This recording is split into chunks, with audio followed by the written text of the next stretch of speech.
너 오늘 병원은 갔다 왔냐? 왜 어떻게 됐는지 얘기가 없어?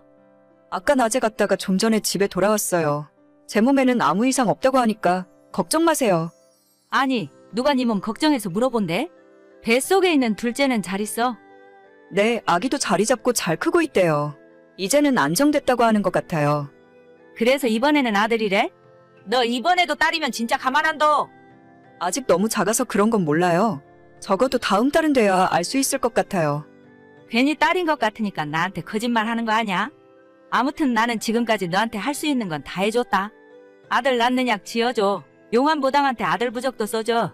이 늙은 노인네가 성취도 않은 무릎으로 108배도 10번이나 했지 않니? 너 이번에도 아들 못 낳으면 순전히 너 책임인 거야. 딸이면 뭐 어때요? 요즘엔 건강하게 태어나기만 하면 그만이지. 무조건 대를 이어야 하는 시대도 아닌데 너무 아들만 고집하실 필요 없으세요.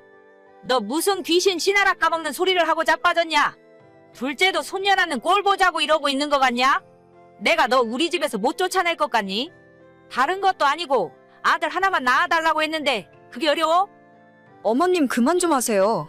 스트레스 받아서 애한테 안 좋을 것 같아요. 제가 다음에 다시 연락드릴게요. 아이고, 누가 보면 3대 독자라도 낳아준 줄 알겠네. 남들 다 갖는 애 하나 가지고 이새는. 아무튼 내가 보내준 장어집은 남김없이 다 먹어야 된다. 몸속에 양기가 충만해야 아들이 들어서는 거야. 알겠어요, 어머님. 남편은 위로 누나만 둘 있는 집에 막둥이 아들입니다. 손이 귀한 집안의 장손으로 시어머님이 39 나이에 남편을 낳았다고 하더라고요. 그래서 그런지 제가 결혼하고 이 집에 들어왔을 때부터 아들 낳으라는 이야기를 귀에 피가 나게 들어왔습니다. 시아버님께서 제가 첫째 딸을 낳고 반년 만에 돌아가셨는데 그때도 시어머니는 너가 아들만 낳았으면 아버님이 몇 년은 더 사셨을 거라면서 저를 원망하셨죠. 진짜 그놈의 아들 소리 때문에 제가 노이로제가 걸릴 지경이었어요. 시어머니가 말씀하신 아들 낳는 부적이라거나 산속에 있는 절에 들어가서 108배를 했다는 말은 전부 사실입니다. 저희 어머님은 문자 그대로 아들에 미친 사람이에요. 자식 셋 중에 딸들 둘과는 진작에 절연하다시피 했고 지금은 오매불망 저희 부부가 손자를 낳아주기만을 손꼽아 기다리고 있습니다. 시댁 집안 형편이 옛날부터 어려웠기 때문에 큰 신우와 둘째 신우가 대학도 못 가고 돈을 벌어서 시부모님 생활비를 드렸다고 해요. 막내 아들만큼은 대학에 꼭 보내야 한다고 하셨기 때문에 저희 신우들이 대학 등록금도 보태주고 남편의 대학 시절 용돈까지 챙겨가며 공부를 시켰습니다. 그렇게 딸들이 집안의 대들보이자 기둥이었는데 시부모님들은 오직 아들뿐이었어요. 딸들 시집갈 때는 숟가락 하나 들려보내지 않았고 저희 부부 결혼할 때는 없는 살림에 탈탈 털어서 신혼집 사는데 보태라고 1억을 맞춰주시더라고요. 아마도 그 일 때문에 신우들이랑 크게 싸우고 지금은 서로 왕래도 하지 않습니다. 그놈의 1억 해주신 것 때문에 지금까지도 시모가 우리 집에 올 때마다 목소리가 커지고 있는 대접 없는 대접 챙겨받으려고 해서 골치가 아팠어요.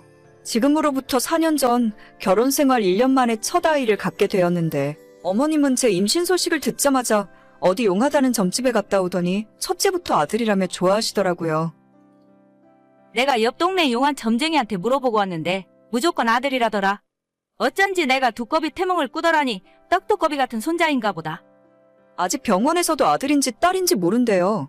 너무 기대하셨다가 나중에 실망하시면 어쩌시려고. 얘는 무슨 초치는 소리를 하고 있어. 요즘 애 하나 키우는데 돈이 얼마나 드는데. 무조건 첫째는 아들이어야지. 옛날처럼 아들 낳을 때까지 줄줄이 낳다가는 집안 폭삭 말아먹는다. 저는 딸도 괜찮은데. 부정 타니까 그런 말은 입에 올리지도 말아라. 무조건 아들이야. 아들만 생각해. 결국 몇 달 뒤 검사에서 뱃속의 첫째는 딸이었고 엄청나게 실망한 시부모님들은 제가 출산일에 애를 낳을 때도 병원으로 찾아오지도 않았습니다. 아이 낳고 산후조리원 2주 들어갔다가 집에 돌아왔을 때도 저희 친정부모님만 오셔서 아이를 봐주셨고 시모는 한 달도 넘어서 겨우 와서 손녀딸을 보시고는 한 번 안아보지도 않고 그냥 돌아가시더라고요. 제가 아이를 안고 있는 모습을 한참 바라보기만 하다가 겨우 한마디 하신다는 말이 둘째는 무조건 아들 낳아야 한다는 소리뿐이었죠. 저는 정말 아들이건 딸이건 아무런 상관이 없었어요. 아니 솔직히 말해서 저한테는 아들보다 딸이 더 예쁘고 좋더라고요. 하지만 제 생각은 하나도 중요하지 않았고 어머님께서는 제가 첫째를 낳은 뒤 몇 달이 지났을 때부터 둘째는 아들을 보기 위한 노력을 하셨어요. 전국 팔도에 용하다는 한의원에 가서 정체 모를 한약도 많이 지어서 가져오셨고 무당한테는 아들 낳는 부적도 써서 제 속옷에 넣고 다니라 하시더군요. 아직 첫째 낳고 몸도 다 풀리지 않았는데 하루가 멀다 하고 둘째 소식은 언제냐고 물어보셨어요. 그 당시에는 저도 참 미련하고 멍청했던 게 그냥 손자를 너무 보고 싶으셔서 그런가 보다 생각하고 어머님의 그런 행동을 심각하게 느끼지 않았습니다. 하지만 둘째마저 딸이라는 소식을 전해드리고 나서부터 그 뒤로 어머님은 제게 연락 한번 하신 적이 없습니다. 마치 저를 집안에 없는 사람이라고 생각하시는 것처럼 투명인간 취급을 하시더라고요. 욕이라도 먹으면 차라리 속이 시원했을 텐데 뻔히 눈앞에 있는 사람을 무시하면서 사람 취급을 해주지 않으셨죠. 하지만 당시에 저는 그런 일을 당하면서도 한마디 변명도 못할 정도로 기가 죽어 있었습니다. 몇 년 동안 아들 낳으란 소리를 들으며 시모한테 세뇌를 당하다시피 했더니 제가 진짜 시댁에 큰 죄를 지은 사람처럼 느껴졌어요. 그렇게 첫째 딸, 둘째 딸을 키우며 집안에서 죄인으로 살던 어느 날 처음 보는 번호로부터 연락을 받게 되었습니다. 고자남 씨 와이프 되시나요? 네, 맞는데 누구시죠? 저 고자남 과장님, 회사 부하 직원이에요. 일단 이거 한번 봐주셔야 할 것 같은데. 이게 대체 뭐죠? 지난 부산 출장에 고 과장님이랑 같이 갔었는데 그때 저녁에 술을 마시고 사고가 있었어요. 그래서 지금 저보고 어쩌라는 거죠? 저 솔직히 말해서 과장님 사랑하고 있어요.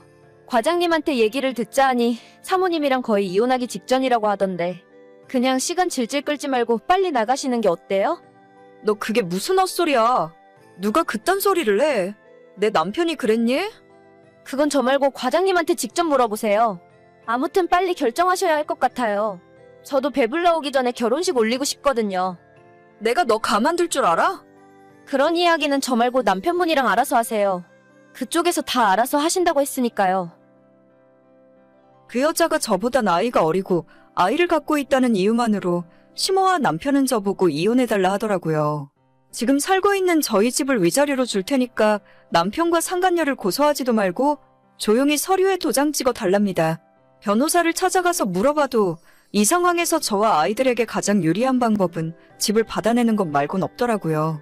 마음 같아서는 끝까지 이혼해주지 말고 두 인간들을 괴롭히고 싶었지만 당장 두 아이들을 생각해서 집을 받아내고 이혼했습니다. 저는 순식간에 두 아이들을 책임져야 하는 워킹맘이 되어버렸고 그 집을 전세를 주고 친정으로 들어와서 살기 시작했어요. 두 딸들을 친정엄마에게 맡겨두고 회사에 복직해서 일을 시작했습니다. 그 사이에 벌써 시간은 2년 반이나 지나갔고 정신없이 살다 보니 힘든 것도 모르겠더라고요. 전 남편과 상간녀의 결혼 소식과 그 뱃속에 있던 아이가 아들이라는 소문이 제 귀에 들렸지만 신경도 쓰지 않았습니다. 끼리끼리 만나서 얼마나 행복하게 사나 두고 보자는 심산이었으니까요. 아니나 다를까 며칠 전에 야근을 마치고 집에 돌아가는 중에 전 남편에게서 연락이 왔습니다. 잘 지내고 있어? 우리 딸들은 아무 일 없이 건강하지? 3년 동안 연락 한 번 없다가 무슨 염치로 갑자기 애들을 찾아? 아무리 합의 이혼했다지만 양육비만 떨렁 보내고 애들 보러 찾아오지도 않았으면서. 그러게 말이다. 내가 정말 나쁜 아빠였어. 갑자기 이러는 이유가 뭔데? 새로 젊은 여자랑 가정 꾸리고 아들까지 낳고 잘 살면서 왜 나한테 연락한 건데? 그 애가 내 아이가 아니라더라. 무슨 헛소리야. 애가 커갈수록 좀 이상하다 싶었는데 유전자 검사를 해보니 내 아들이 아니래. 나 이제 어쩌면 좋지. 너랑 우리 딸들이 너무 보고 싶어. 헛소리 하지 마. 너 우리 애들 앞에 나타날 생각하지도 말고. 바람 피우고 내쫓을 때는 언제고 이제 와서 무슨 헛소리야? 우리 엄마도 너만 괜찮다면 다시 합쳐보라고 하는데 진짜 생각 없니? 나 당신 번호 차단할게. 앞으로 연락하지 말고 양육비나 제때 보내. 여보, 우리 좋았잖아. 예전 시어머니도 후회하고 있다면서 손녀딸 한번 안아보는 것이 소원이라고 하더라고요. 눈물로 세월을 보내고 있다길래 아주 잘 됐다고 했습니다. 다 자업자득이고 잘 됐다고 앞으로도 계속 눈물 흘리며 후회하며 사시면 될 것 같다고 했더니 저보고 왜 그렇게 변했냐고 독하답니다. 독하긴 독해졌죠. 이혼녀 여자 혼자 몸으로 두 딸을 키우다 보니 저절로 독해졌습니다. 아이 한번 보고 싶다는 전 남편의 말을 거절하고 번호를 바로 차단해버렸어요. 애들이 커가면서 아빠를 찾을 거라는데 지금까지 한 번도 아빠 그립단 소리라는 걸 들어본 적이 없네요. 전 남편이 찾아오지 못하는 먼 동네로 이사라도 가고 싶은 심정입니다. 후회에 눈물을 흘리며 살고 있을 못 되쳐먹은 인간들에게 동정하는 마음도 들지 않네요. 그래서 그런지 몰라도 요즘 들어서 이상하게 항상 기분이 좋고 두 다리 쭉 뻗고 잘 수 있네요. 이 정도로는 부족하고 그 두모자가 지금보다 더 비참한 꼴이 되었으면 좋겠어요. 오늘의 사연은 여기까지입니다. 구독과 좋아요, 알림 설정 부탁드립니다. 다들 행복하시고 좋은 하루 되세요.